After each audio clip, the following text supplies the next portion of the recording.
The Logitech G Pro Wireless has been a top choice for gamers for years. But in 2025, is it still worth buying, or have better options taken over? After using this mouse since 2019, replacing it once, and even swapping out the skates, I've got plenty to say. Let's break it down.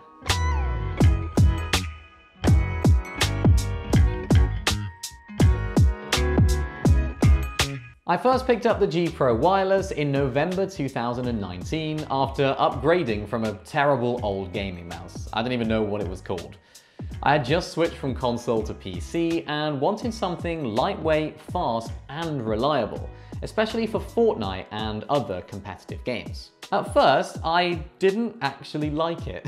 The ambidextrous shape felt really strange, and it took a lot of time to get used to. But once I did, it became my go-to mouse for everything. Gaming, editing, general PC use, you name it. I used the first one for over 2 years, but eventually I started having some connection dropouts. So in January 2022, I picked up a second one, and that's the one I'm still using today. I did replace the skates in November 2023 after they did wear down, which is something to keep in mind. Luckily, the replacement skates are out there, they're cheap, and they're really easy to install. The G Pro Wireless has a thin, lightweight, ambidextrous design. It is a bit longer than some gaming mice, but small enough to be very nimble. It works best with a claw grip, as your palm doesn't fully rest on it like larger ergonomic mice. The matte plastic coating gives it a smooth, premium feel, but over time, wear does start to show. Where I was resting my thumb on the side buttons, the coating has worn away a little bit, and the left and right click buttons are now shinier from constant use. Not uncommon for plastic mice, of course, but just something to keep in mind. The side buttons are swappable and magnetic, making it a great left-handed option.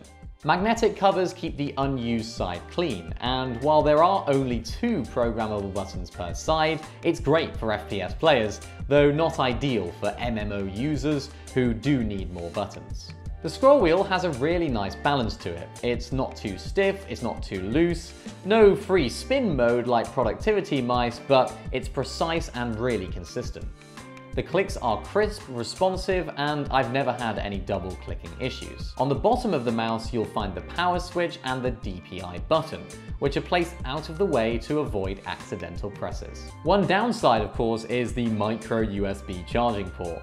In 2025, USB-C should be standard, but at least it charges quickly enough that it's really not a deal breaker. The Hero sensor is flawless. I've never had issues with latency, smoothing, or acceleration, and it's extremely precise, especially for FPS games. The wireless connection is one of the best parts of the mouse, zero noticeable input lag.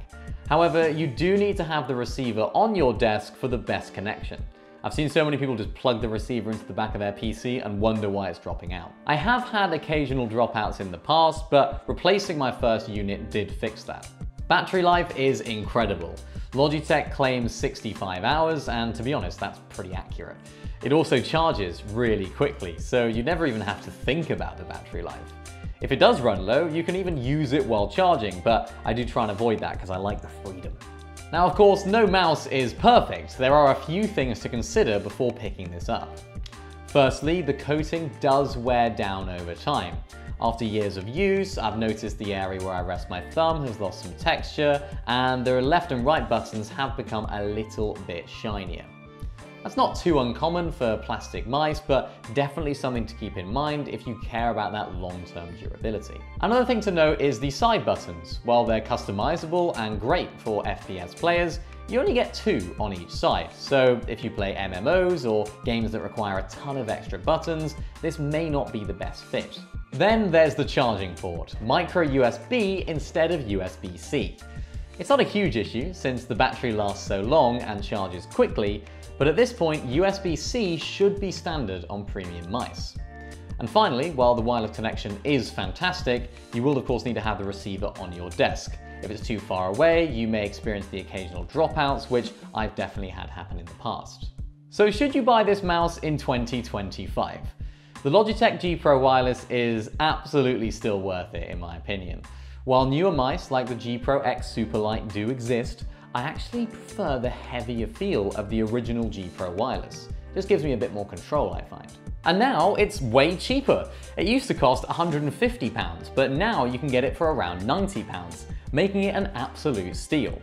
For 99% of gamers, this mouse is perfect. It's reliable, consistent, and does exactly what you need it to do.